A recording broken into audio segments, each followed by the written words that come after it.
reader, allow me to introduce you to my book. Though it might at first appear like many books you've come across, it is far from ordinary. You may, therefore, have some misunderstandings about its nature. The story that awaits you has not been fully told. In fact, its conclusion is not yet known, even to myself. It is in that way that my book is special. It is in that way that you are special. Without you, there is no story. Chapter 1. Normal isn't what it used to be. This is a story about change. Nestled in a shallow valley is the town of Beacon Pines. Far from the town square, across the river, past the neglected welcome sign, a young boy walks alone at dawn. His name is Luca Van Horn, and like you, dear reader, he's here for a reason.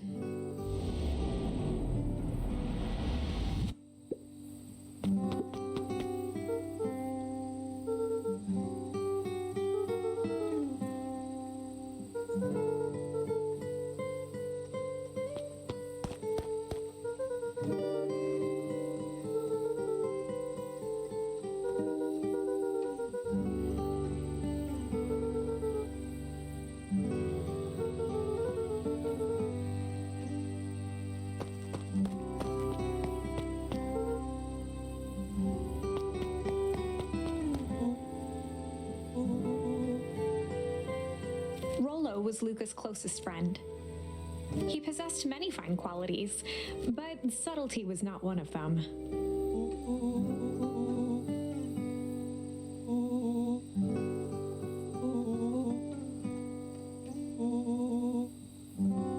Rollo finally noticed the tears welling in his friend's eyes and the flowers on the grave.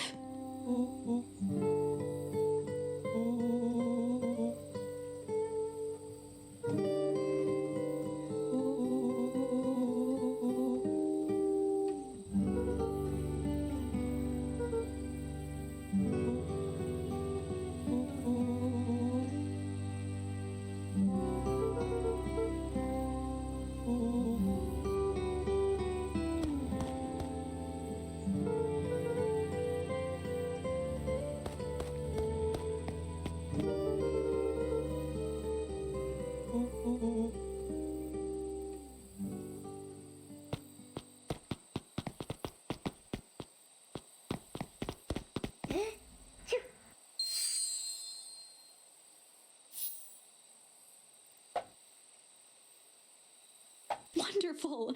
I had a good feeling about you from the moment you opened my book. That charm is a very special thing, very special indeed. Keep hold of it for now. Its purpose will reveal itself soon enough.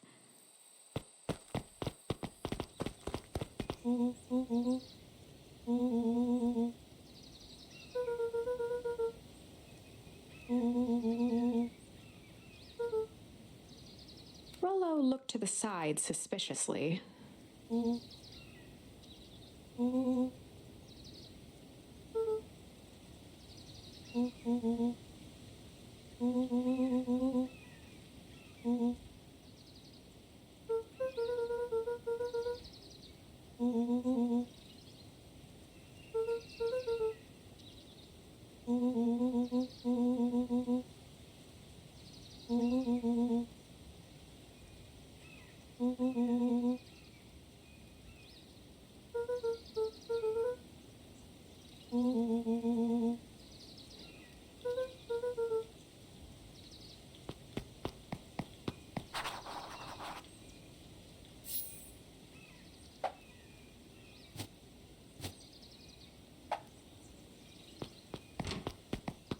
Dear reader, forgive me for this interlude.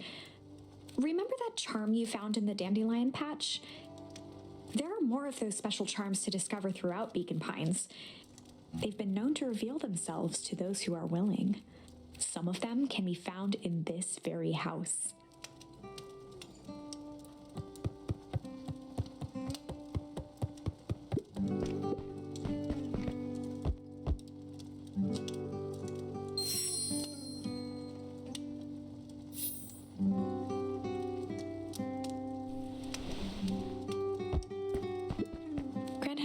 the fire. She kept a warm house, as if by grandmotherly obligation.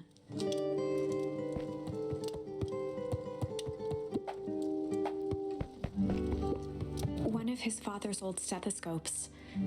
Luca had spent countless hours listening to anything and everything with it. Not for years, though. Since Gran had moved in, the house was more peaceful, more orderly, and more covered in flowery fabric.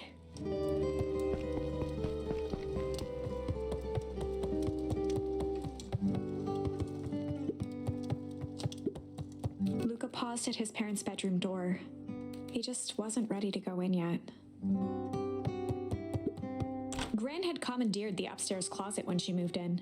"Some things need shelter from a young boy's mischief," she said.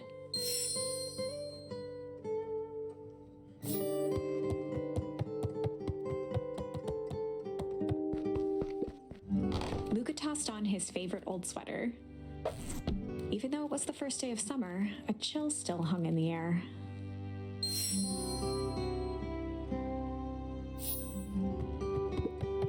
Gran's moving in meant that most of Luca's things had been crammed in the corner. Luca was somewhat annoyed by the situation.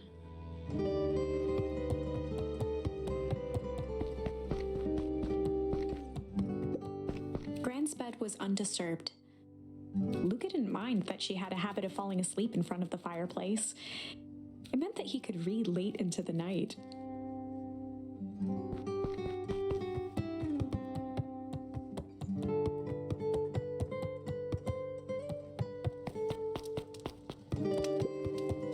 Just some dusty knickknacks.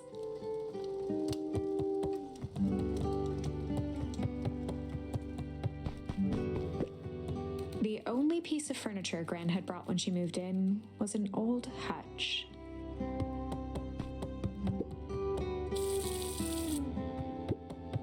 A pair of dull scissors, a broken can opener, a mostly empty bottle of glue, and some loose string.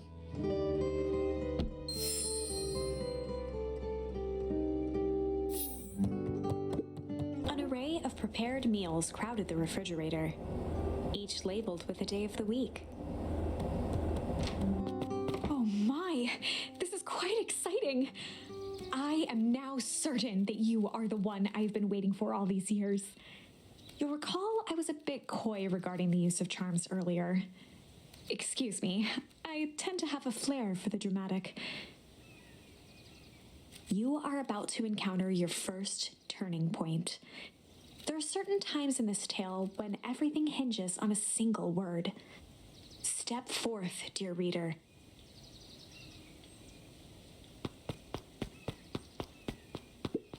A sturdy old wheelbarrow. Young Luca would spend hours hiding in the bushes, waiting for a chance to jump out and startle his mother. She always enjoyed humoring him by feigning terror.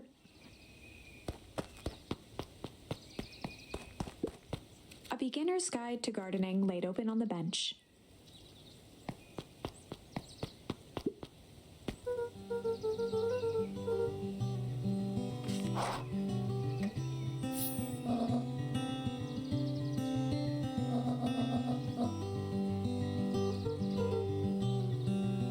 The less Gran knew, the better for everyone involved.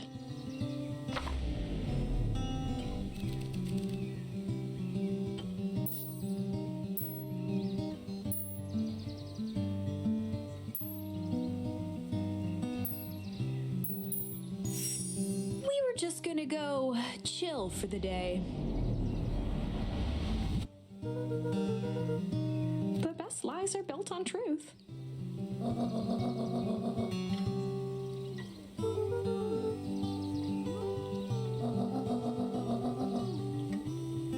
Easy. Impressive. You've managed to navigate your first turning point without too much of a mess. That is the power of charms. A single word can change everything. I think it's time to introduce you to the Chronicle.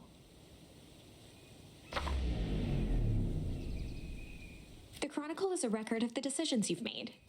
You can see the turning point which has been revealed. At any time, you can use the Chronicle to go back and invoke different charms, creating new branches. Luckily for us, this is the one and only turning point where the charms won't dramatically alter fate. It's the perfect opportunity to experiment with rewriting things.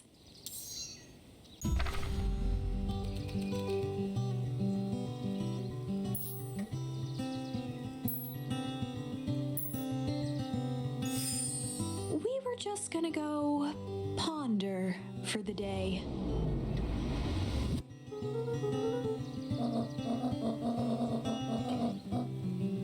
This was Luca's chance to sell his alibi.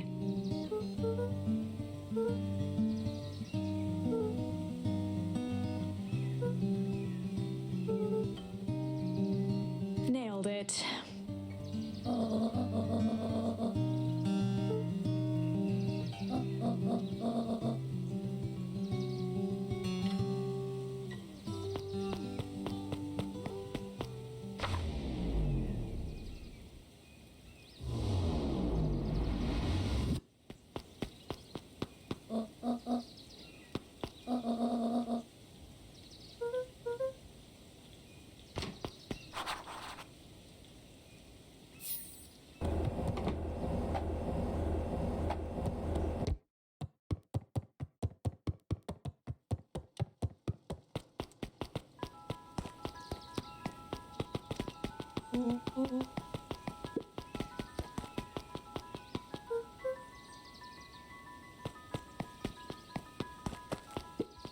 The road leading to Beacon Pines was long and uninspiring, a sort of natural barrier for the impatient.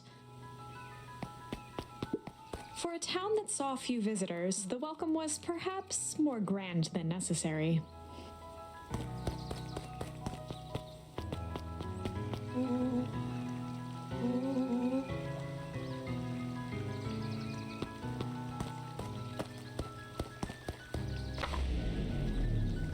Chapter 2.